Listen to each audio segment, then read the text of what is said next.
Clip number 199। इस clip में आप कुरान पाक की सूरह निसा की आयत नंबर 89 से 91 तक की तिलावत, तर्जमा और तफसीर कुरान सिरातुल जिनान सुनेंगे। बिस्मिल्लाहिर्रहमानिर्रहीम।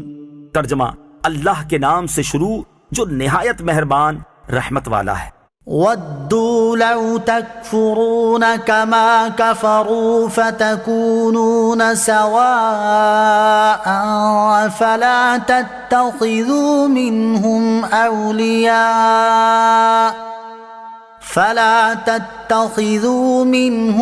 औलियाअ हत्ता युहाजिरू फी सबीलिल्लाह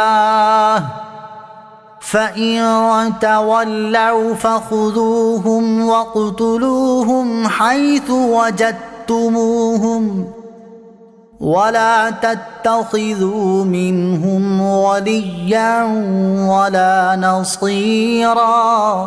तर्जमा, वो तो ये चाहते हैं कि जैसे वो काफिर हुए काश कि तुम भी वैसे ही काफिर हो जाओ, फिर तुम सब एक जैसे हो जाओ। तुम उनमें किसी को अपना दोस्त ना बनाओ जब तक वो अल्लाह की राह में हिजरत ना करें। फिर अगर वो मुंह फेरे तो उन्हें पकड़ो और जहां पाओ कत्ल करो, और उनमें किसी को ना दोस्त बनाओ और ना ही मददगार।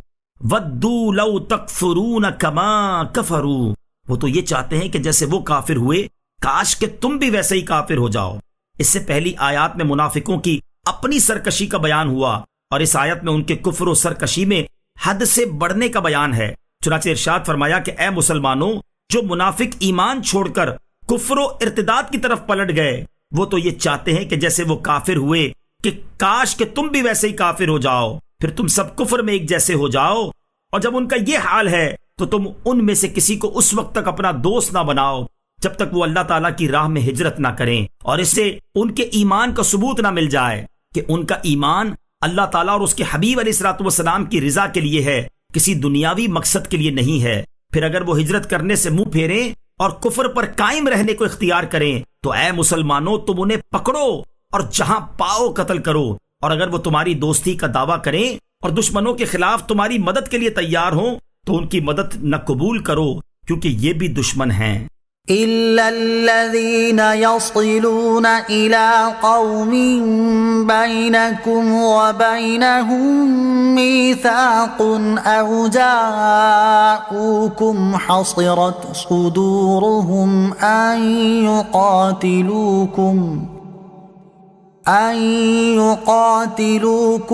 औ युक़ातिलू कौमहुम वलौ शाअ अल्लाहु लसल्लतहुम अलैकुम फलक़ातलूकुम फ़इन अअतज़लूकुम फलम युक़ातिलूकुम वअल्क़ौ इलैकुमुस्सलम फमा जअलल्लाहु लकुम अलैहिम सबीला। तर्जमा, मगर उन लोगों को कत्ल न करो जो ऐसी कौम से ताल्लुक रखते हो कि तुम्हारे और उनके दरमियान अमन का मुआहिदा हो, या तुम्हारे पास इस हाल में आए कि उनके दिल तुमसे लड़ाई करने से तंग आ चुके हों, या तुम्हारे साथ मिलकर अपनी कौम से लड़े और अल्लाह अगर चाहता तो जरूर उन्हें तुम पर मुसल्लत कर देता, तो वो बेशक तुमसे लड़ते। फिर अगर वो तुमसे दूर रहें और न लड़ें और तुम्हारी तरफ सुलह का पैगाम भेजे तो सुलह की सूरत में अल्लाह ने तुम्हें उन पर लड़ाई का कोई रास्ता नहीं रखा। इल्लल्लज़ीना यसिलूना इला कौम, मगर जो ऐसी कौम से ताल्लुक रखते हों। गुज़िश्ता आयत में कत्ल का हुक्म दिया गया था, अब फरमाया जा रहा है कि कुछ लोग इस हुक्म से खारिज हैं। वो ये हैं, नंबर 1 वो लोग जिनका ऐसी कौम से ताल्लुक हो जिनसे तुम्हारा अमन का मुआहिदा हो चुका हो। नंबर 2 वो लोग जो तुमसे लड़ाई न करें। नंबर 3 वो लोग जो तुम्हारे साथ मिलकर अपनी कौम से लड़ें। इन सब लोगों को कत्ल करने की इजाजत नहीं। फिर अल्लाह ताला ने अपना मजीद एहसान बयान फरमाया कि अगर अल्लाह अज़्ज़ व जल चाहता तो जरूर उन्हें तुम पर मुसल्लत कर देता, तो वो बेशक तुमसे लड़ते और तुम पर गालिब भी आ जाते। लेकिन अल्लाह ताला ने उनके दिलों में रोब डाल दिया और मुसलमानों को उनके शर से महफूज रखा। फ़इन अअतज़लूकुम, फिर अगर वो तुमसे दूर रहें। यहां फरमाया कि अगर कुफार तुमसे दूर रहें और न लड़ें बल्कि सुलह का पैगाम भेजें तो इस सूरत में तुम्हें इजाजत नहीं कि तुम उनसे जंग करो। बाज मुफस्सिरीन फरमाते हैं कि यह आयत मनसूख है और अब इस्लामी सुल्तान को सुलह करने न करने का इख्तियार है।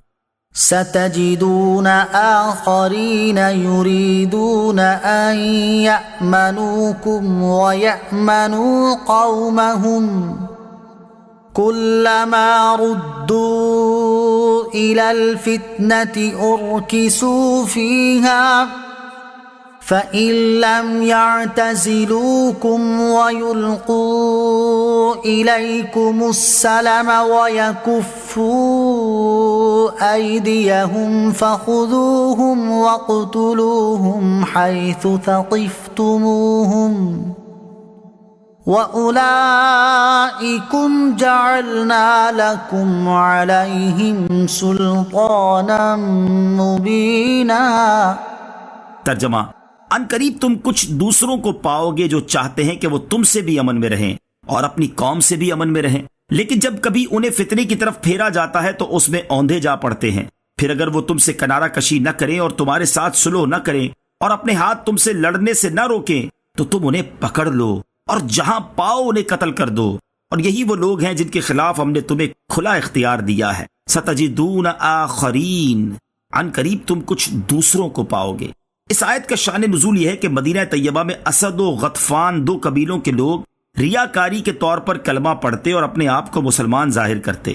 جب ان میں سے کوئی اپنی قوم سے ملتا اور وہ لوگ ان سے کہتے کہ تم کس چیز پر ایمان لائے، تو یہ کہتے کہ بندروں، بچھوؤں وغیرہ پر، یعنی اسلام کا مذاق اڑاتے۔ اس انداز سے ان کا مطلب یہ تھا کہ دونوں طرف تعلقات رکھیں اور کسی جانب سے انہیں نقصان نہ پہنچے۔